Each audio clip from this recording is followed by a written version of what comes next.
I found 3 high-yielding dividend stocks with huge buy-in by institutional and activist investors. In fact, one stock saw over $2 billion in buy-in over the last quarter alone.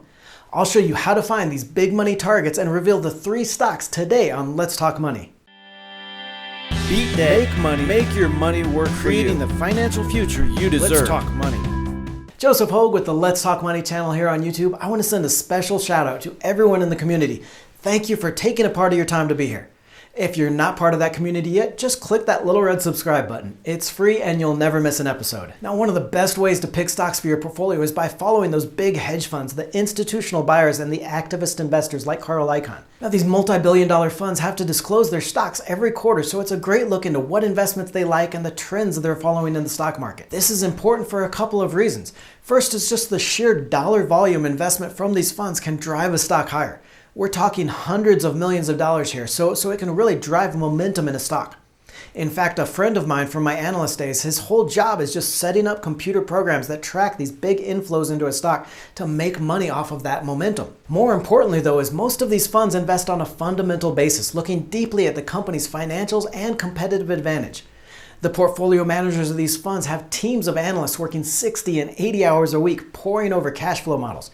That's what I did, creating those models and finding the undervalued stocks. So while I still say you need to do some of your own research to make sure a stock is right for your portfolio, if an institutional investor is building a position, then it's probably for a very good reason. Now, I've been so busy tracking our 2019 dividend stocks portfolio, up over 20% so far this year, that I haven't looked at what some of these funds are buying lately. I looked to my old sources and found 3 solid dividend stocks that are getting some big money interest and that could be great additions to your portfolio. I'm first going to show you how to find these stocks with big money buying and then reveal those 3 dividend investments to watch. I'll leave an index in the video description to where I talk about those 3 stocks to buy, but watch this first walkthrough. It's not enough just to get those stock picks. You want to know how to find more yourself. Now, one warning though, while you're using this strategy, that form that the hedge funds and the big money players are required to submit is called the 13F for institutional investors and the 13D, which is filed by activist investors and anyone with more than a 5% ownership in a company's shares. The warning here is that these are always filed for investments in the previous quarter, or at least with a 10-day lag for the 13D. So these are always going to be a little bit dated. Usually, though, what we see is an institutional buyer will build their position over at least a few quarters, so it's not like they're trading in and out of these stocks. So let's look at where you can find these big money players and find stocks that could be getting that big money boost. A good place to start is on the NASDAQ site, and you can enter a company name or a ticker here in the search box to go to that profile page. Now, there's a lot of good information available, but if you scroll down and click on institutional holdings, this is going to show you all the funds and big institutional investors with a position. First, you'll see the percentage of shares outstanding that are held by these big money players. So we see that the funds and institutions own about 58% of the stock available in the gap. Now, that's pretty typical for these large established companies. You usually see anywhere from 50% to 90% held by funds because these stocks are in all kinds of index funds like the S&P 500 and dividend funds. Scroll down a little further and you'll see changes in holdings, and what I like to look for is new positions versus sold positions. Now, this gives you a good idea of the net interest in a stock over that last quarter. So we see here that there was a huge new buying in the gap, almost triple the buying in the shares versus selling. You can also scroll down further and see which funds hold the most shares and which added or sold the most in the last quarter. Most of the biggest institutional investors are going to be those big fund managers, so the people that put together the ETFs and mutual funds that hold these stocks. That's why you see Vanguard and BlackRock almost always at the top here. When you're looking, you want to look for these hedge funds, so the non-ETF institutional investors and the activist investors. They're the ones that are really moving a stock through buying and selling. Now, understand that these institutional investors and activists aren't infallible. Even Warren Buffett has taken a hit on investments like IBM and has even called his holding company Berkshire Hathaway the dumbest stock he ever bought. The point is that you have to do your own research as well when you find these stocks with big institutional investors buying. Now, I talk about 5 investing strategies I use in another video, and I'll link to that later here because it's a great combination for this strategy. So for this video, I looked into the biggest institutional activity for stocks to buy. Now, you know I'm all about dividend stocks this year, so I put the strategy to the test, digging into my old sources and found 3 great dividend investments that are getting lots of big money interest. The Gap, ticker GPS, of course, is the $10 billion retailer that owns Old Navy, Banana Republic, and its flagship brand. The company sells online and through about 3,200 stores internationally, though 80% of sales come from the US. Now, the stock pays a solid 3.8% dividend yield, but apparel retailers have been struggling for more than a year now. The company has been shedding underperforming stores and cutting costs, but just hasn't been able to get a break against higher costs and weaker demand. The stock jumped 16% early March when the company announced it was going to be spinning off the Old Navy brand. Investors are going to get shares in both companies, Old Navy and then a new company that's going to hold the Gap, the Athletic brand, and Banana Republic.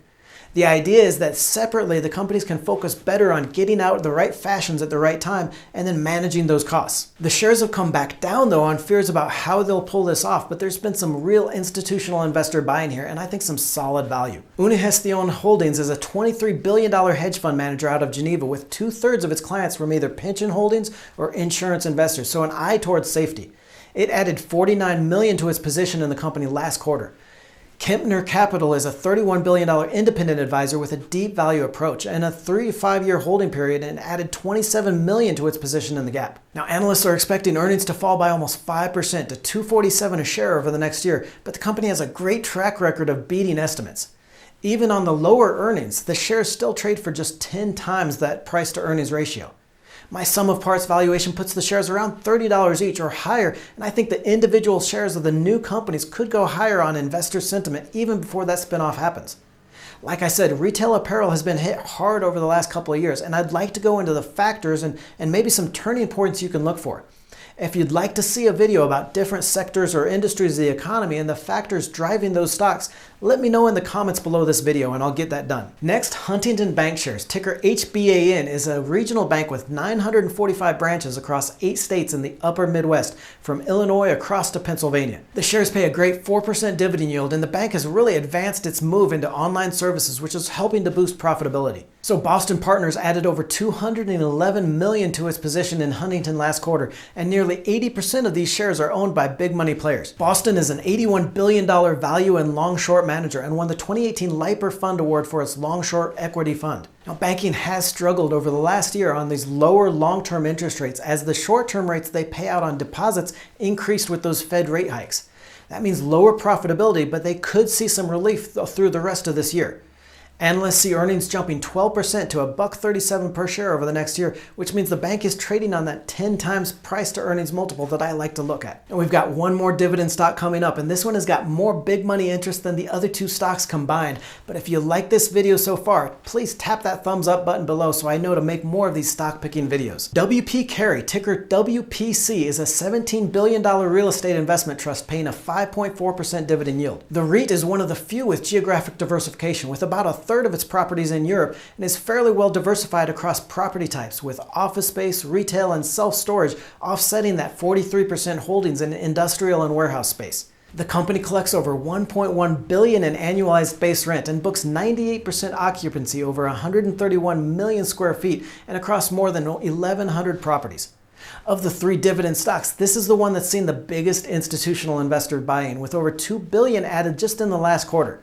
Geode Capital Management is a $388 billion multi-strategy asset manager founded in 2011. CenterSquare is a $9 billion real estate asset manager in listed shares, private equity, and infrastructure. The fund has almost 30 years investing and managing real estate assets, so it's a big vote of confidence that it's going to put this new position in WP Carey. WP Carey has topped expectations for funds from operations over the last 4 quarters, reporting an FFO of $6.37 per share last year. Remember, as we talked about in our REITs and MLPs video, you can't use regular earnings or price to earnings ratio for these stocks because of that huge depreciation charge they book. So that 637 in funds from operations gives it a 12 times price to FFO multiple, which is just under the REIT industry average, around 14 times. Don't forget to check out that 5 investing strategies video. I'll leave a link in the video description below and a card here in the corner of the screen.